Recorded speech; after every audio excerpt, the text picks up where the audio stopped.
Baik, assalamualaikum warahmatullahi wabarakatuh. Perkenalkan, nama saya Ahmad Sulaiman, NIM 1930501106. Nah, pada kesempatan kali ini saya akan memaparkan materi PPT yang berjudul Pengaruh Psikologis Interaksi Antar Unsur Dakwah. Supaya proses dalam berdakwah bisa berjalan dengan lancar, maka diperlukan yang namanya interaksi psikologis dan juga diperlukan yang namanya metode yang terbaik dai dapat mempengaruhi mad'u agar menjalankan perintah ataupun larangan yang Allah sudah tentukan dalam kitab suci Al-Quran. Oke, baiklah. Selanjutnya yaitu unsur-unsur dakwah.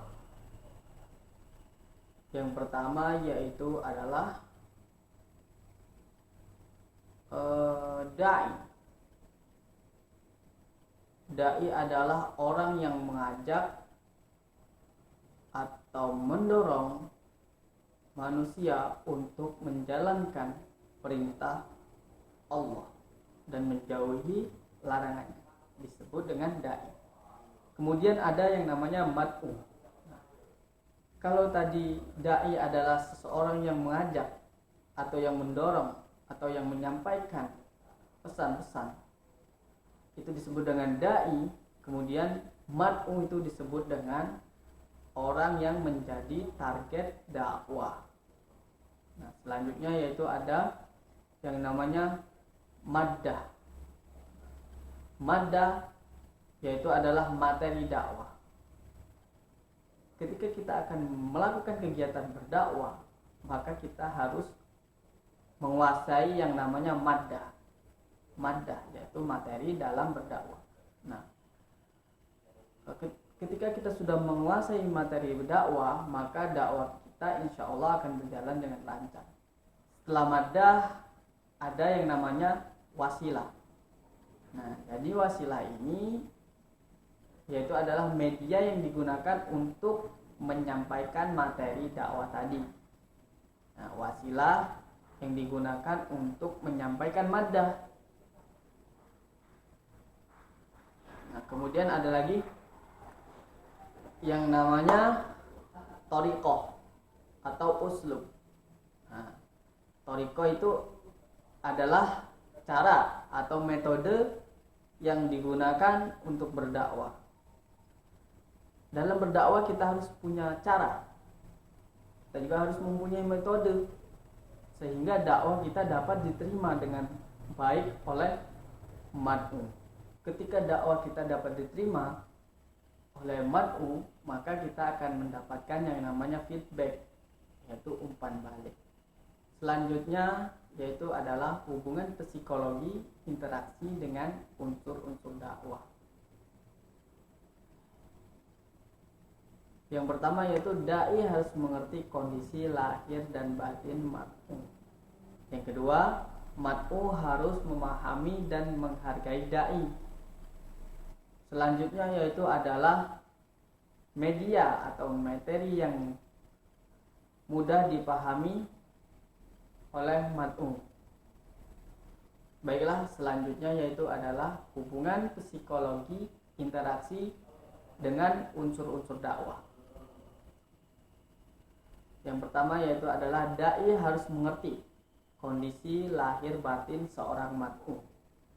Dai harus mengerti kondisi lahir batin mad'u.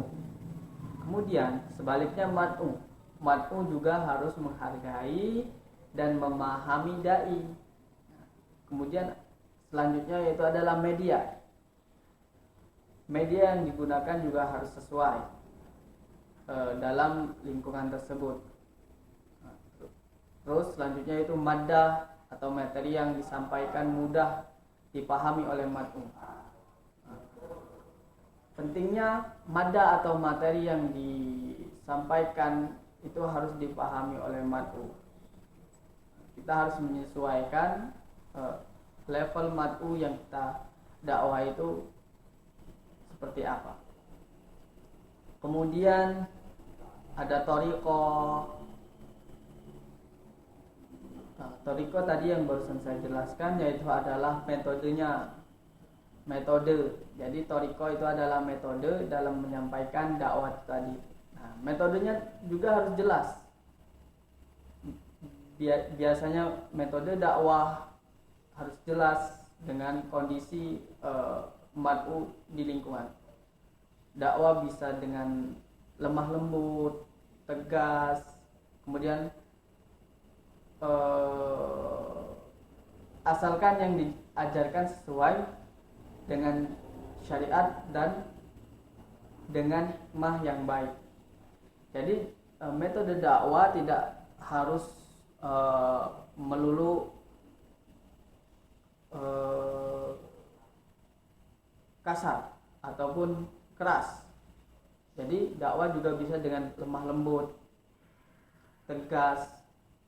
Yang penting apa yang disampaikan atau diajarkan sesuai dengan syariat dan dengan hikmah yang baik.